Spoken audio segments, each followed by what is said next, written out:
welcome to Think You're Popular. We're starting a new video today with the author Ernest Garcia on his book Cowboy of a Different Kind. I really appreciate you guys tuning in. Um, the thing is, right now, is that we're gonna be doing little extras from his book and see a little more in depth of Ernest's background and what he's been through in his life. We are doing kind of a short expose on him and his books and stuff because they're really interesting. They're really good reads, and we're really hoping that a lot of you people really are interested in the stuff that he's done. Hopefully, we could do more stuff like this with other people. But right now, Ernest is our main guest, and we'll really be focusing on him on that. So he's gonna read from the Cowboy of a Different Kind from chapter 8, excerpt from the chapter of the leg of the legacy of war. So without any further ado, Ernest, you have the floor. All right. Thank you, Brian. All right. Thank you, folks, for tuning in. I'm going to read some excerpts out of my book, and this is in chapter 8. All right. Here we go. No one returns from war unchanged. No one. If you survived, it doesn't matter if you served behind the desk or in combat, if you peeled potatoes, repaired aircraft, commanded a unit, or served as company clerk. You are forever different from the person you were before the war. And you are not only the only one changed, your family is also affected.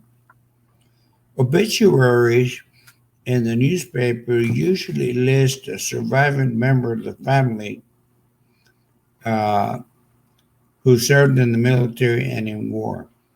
There is pride in the service of a family member. I often think about what I would have become had I not become a soldier. Would I have been a man uh, I am now, offering assistance to others, supporting my family, or would I have become a deadbeat? Would I have become a police officer, upholding the law, or would I be running from the law? One thing I do know, however, is that I am awfully proud of having been in the military. Through long discharge from the service, I still consider myself a military man. My regret is not reaching the 20 or 25-year milestone of working for Social Security Administration due to an overlapping series of health problems, issues with my heart, with PTSD. I believe both health concerns are related to my tour of duty in Vietnam, either directly or indirectly. As a result, I was designated as unemployable by the Veterans Administration and could not achieve full retirement benefits from Social Security because I was there 17 and a half years, not long enough for their requirements. My financial plans may have changed, but I am thankful to receive full disability benefits. How I wanted to achieve 25 years. I guess it wasn't meant to be.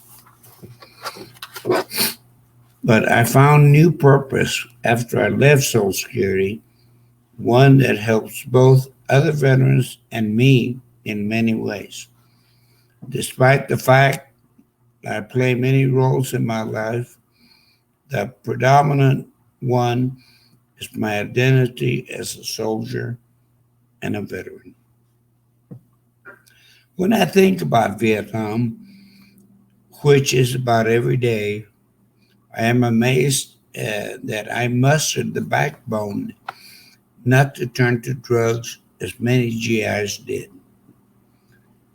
I guess it was due to my father's influence on me. He taught me that for every action, there's a reaction. I would take my in my life there would be a reaction if I did. It is basic law of physics in human life, I think. But in war, you see and hear things you would rather never have witnessed. As I said, war changes you. When I first arrived in Vietnam, I looked forward to making new friends. As time went on, I was eager to do that. Too many of them became casualties, and losing them in such a violent manner, their bodies mangled and their faces sometimes destroyed, took its toll on me.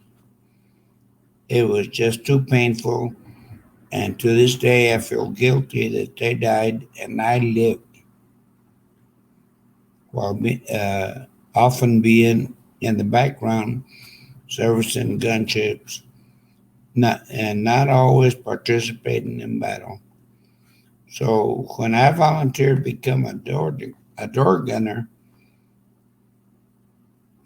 to replace the crucians and other door gunners who had perished or were severely wounded, I did so in a spirit of revenge for the enemy. My kill ratio was very good. I still carry with me the sights and sounds and smell of combat and the whoop, whoop, whoop of the chopper blades.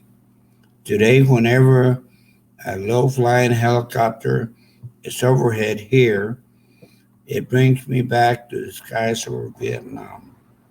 One of the reasons I turned down the Army's generous bonus to spend another tour in combat as being a veteran of Vietnam was called was because my near blood lust and I did not want to become a monster. It it isn't easy to put Vietnam behind me. I think it will always walk beside me.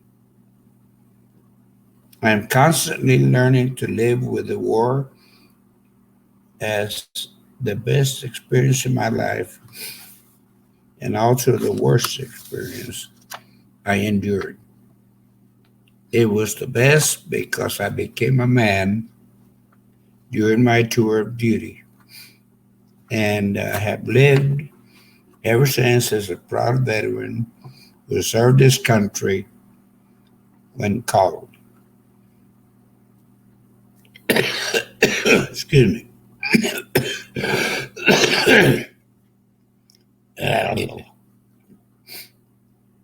It was the worst experience because I had to do things I would rather not have done and mostly still functioning well. It was I was no different from any other returning soldiers from previous wars. Sometimes I wonder if my failed marriages were due to my PTSD. It could not have been easy for someone to live with my moods and depression, my anger, fear, and nightmares. My third wife told me that she would never understand me. I responded, "Please don't try to figure me out. You will never succeed. I can't figure myself out. What makes you think will able to?" Thank you very much. Brian?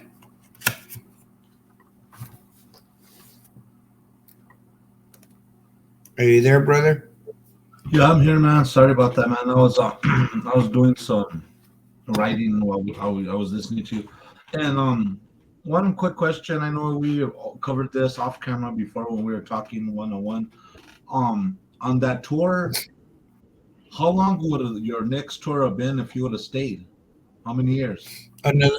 Another year. On They that, would that's have one. offered me that they were offering me because of my critical MOS job description, if you may, a $10,000 bonus in the E6 stripes. And I wanted to jump on it, but I knew I was pushing the envelope, and I figured that my mom did not want me to do that, even though she would receive $10,000 bonus from me.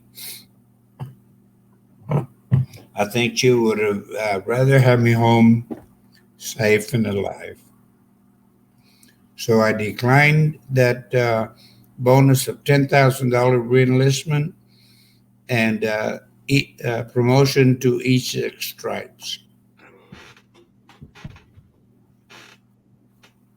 No, yeah, especially losing a bunch of friends. I can imagine all of that, man. I couldn't imagine. I can't imagine the how bad it would impact you, but I can't imagine living through it over and over again.